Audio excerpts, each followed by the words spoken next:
Bismillahirrahmanirrahim. Assalamualaikum warahmatullahi wabarakatuh. Ya, sebelumnya perkenalkan kami dari kelompok 13 evaluasi pendidikan. Di sini kami akan menjelaskan ataupun mempresentasikan materi tentang yaitu kedudukan siswa dalam kelompok. Nah, di sini saya tidak sendiri, ada rekan-rekan saya. Sebelumnya perkenalkan dulu, saya sendiri Muhammad Zafir Janeti dan rekan-rekan saya yang lainnya yaitu ada Cindy Saresta dan juga Sari Anissa Fitri. Nah, yang pertama ini ada tentang pengertian kedudukan siswa dalam kelompok.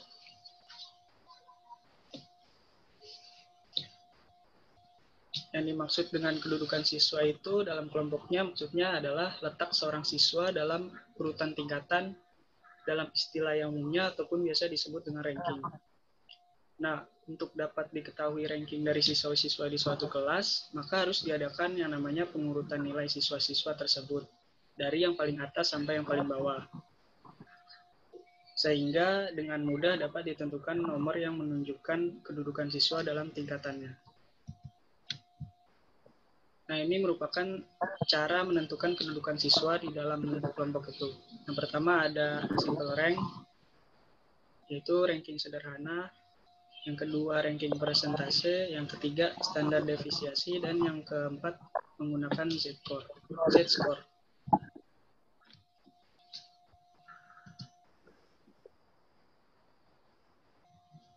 Nah, ini yang pertama ada simple rank. Simple rank ini merupakan urutan yang menunjukkan letak kedudukan seseorang dalam kelompoknya dan dinyatakan dengan nomor atau angka biasa. Nah, sebagai contohnya yaitu skor dari ulangan bahasa Indonesia bagi 20 orang siswa. Nah, ini A ini merupakan nama-namanya ataupun yang huruf merupakan nama-namanya dan yang sebelahnya itu merupakan nilai-nilainya.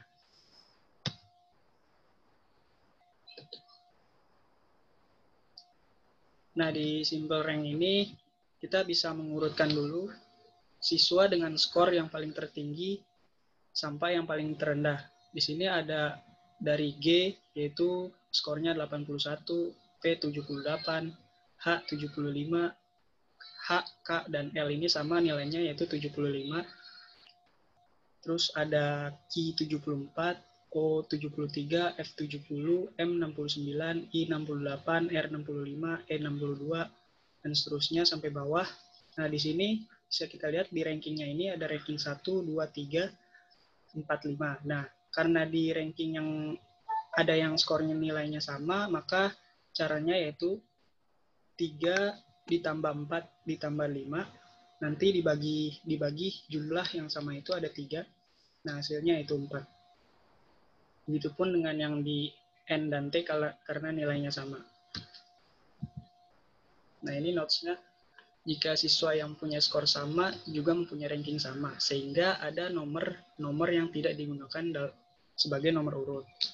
Lalu yang kedua juga ranking terakhir selalu sama dengan nomor urut siswa atau banyaknya siswa dapat di kelompok, kecuali ada beberapa siswa yang mempunyai persamaan skor. Nah, selanjutnya ini ada percentile rank. Percentile rank ini merupakan kedudukan seseorang dalam kelompok yang menunjukkan banyaknya persentase yang berada di bawahnya. Nah, jadi dalam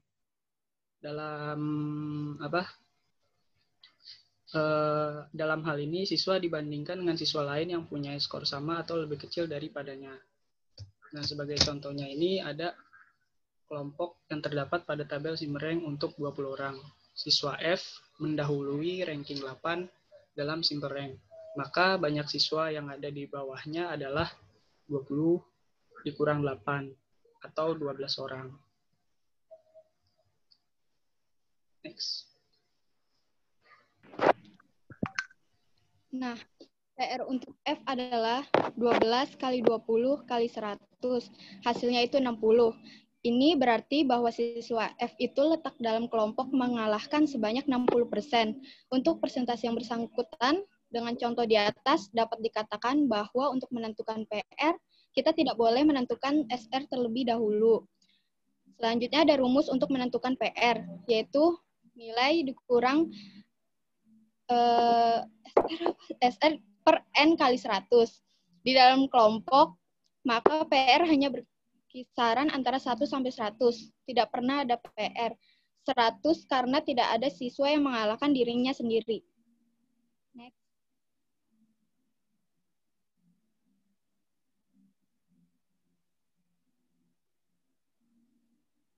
Selanjutnya ada standar deviasi. Yang dimaksud dengan penentuan siswa dengan standar deviasi adalah penentuan kedudukan dengan membagi kelas atas kelompok-kelompok. Tiap kelompok dibatasi oleh suatu standar deviasi tertentu. Next.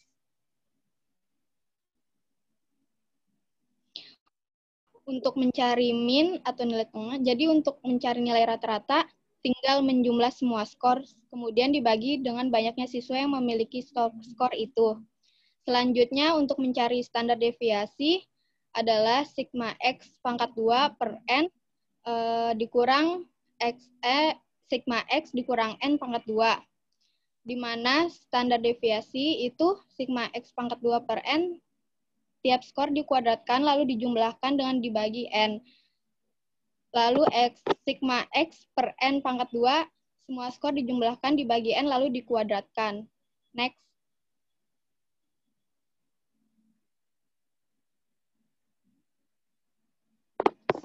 Nah, berikut ini contoh dari skor 30 orang siswa. Next.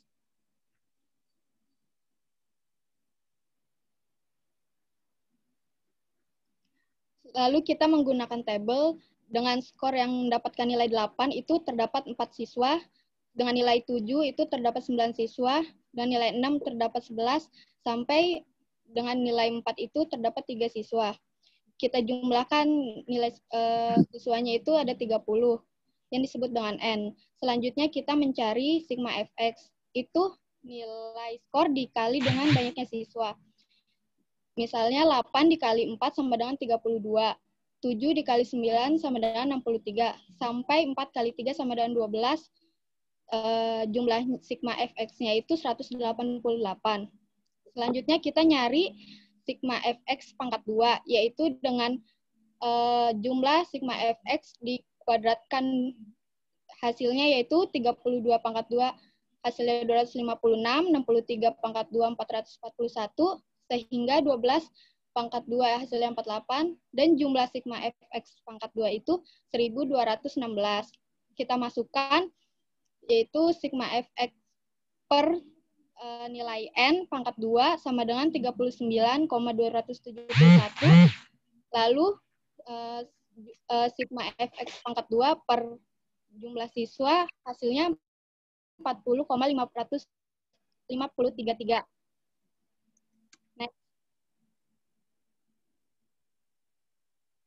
Nah, apabila diketahui tabel ini, maka digunakan rumus-rumus yang lain. Misalnya min itu sigma Fx per N. Sedangkan rumus standar deviasi adalah sigma X pangkat 2 per N dikurang sigma X per N kuadrat. Dari data yang ada, maka min sama dengan itu 188 per 30 sama dengan 6,27. Lalu nyari standar deviasinya itu kita masukin sigma X pangkat 2 per N itu 1216 per 30 dikurang 188 per 30 pangkat 2. Hasilnya itu 40,53 dikurang 39,27. Lalu kita pangkatin 1,26 sama dengan 1,12. Next.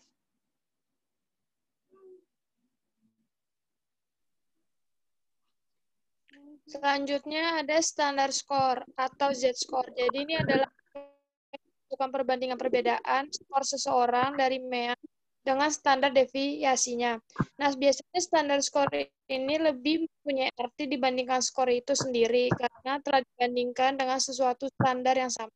Nah, untuk menentukan skor ini perlu diketahui rata-rata skor dari kelompok dan juga standar deviasinya. Dan rumusnya itu ada Z sama dengan X dikurang M per standar deviasi. Selanjutnya,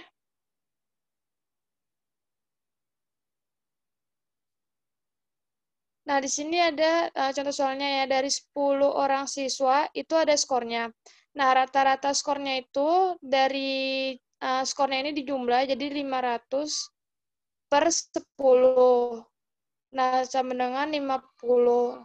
Nah, rumusnya itu kita pakai standar deviasi dulu untuk menentukannya. Nah, jadi standar deviasinya ini kan udah dapat tuh hasilnya itu adalah akal 130 atau bisa dibilang juga hasilnya 11,75. Nah, cara ngitung z-skornya itu rumus yang tadi yang skor dikurang dengan rata-rata dibagi sama standar deviasinya. Jadi kan kalau misalnya nih kita pakai nilai kedua, siswa keduanya itu ada Tini. Nah, Tini ini skornya kan 55.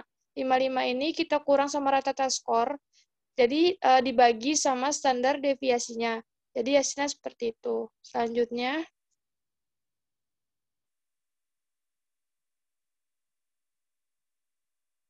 nah di sini ada contohnya lagi nih. Contoh hitungnya ya kayak tadi. Nah, misalnya nilai matematika Tini ini ada 90. Nah, rata-rata nilai matematikanya itu 50 dan standar deviasinya itu 31,84. Maka skornya Tini itu adalah 90 dikurang sama 50 dibagi sama 31,48. Hasilnya itu plus 1,26. Nah, dengan cara yang sama akan dapat dicari z-score masing-masing siswa untuk seluruh bidang studi dan akan terdapat sebagai berikut.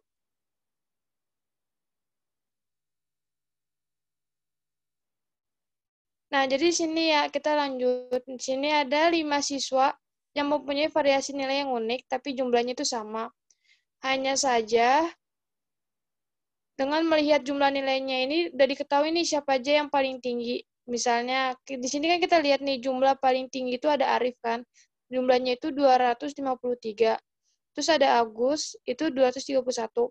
Nah, di sini kita udah tahu kan kalau misalnya standar deviasi dari matematikanya itu 31,84, kalau IP itu 14,14, IPS itu 7,7. Tapi ini belum berdasarkan z-score, jadi ini masih berdasarkan skor biasa. Nah, kalau berdasarkan z-score-nya itu ada di slide selanjutnya. Coba turunin. Lanjutnya.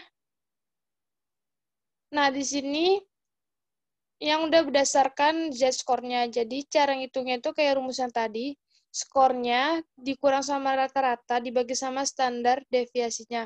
Nah, kenapa sih Arif matematika ini dapat 1,26? Ini didapat dari skornya Arif matematika itu kan 90 yang tadi di slide sebelumnya.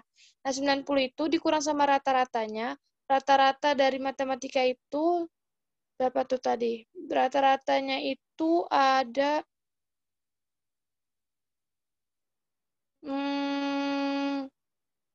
rata-ratanya itu ada 50. Jadi dia udah dapat tuh 90 dikurang sama 50. Nah, terus kita bagi sama deviasinya. Nah, deviasinya itu ada 31,84.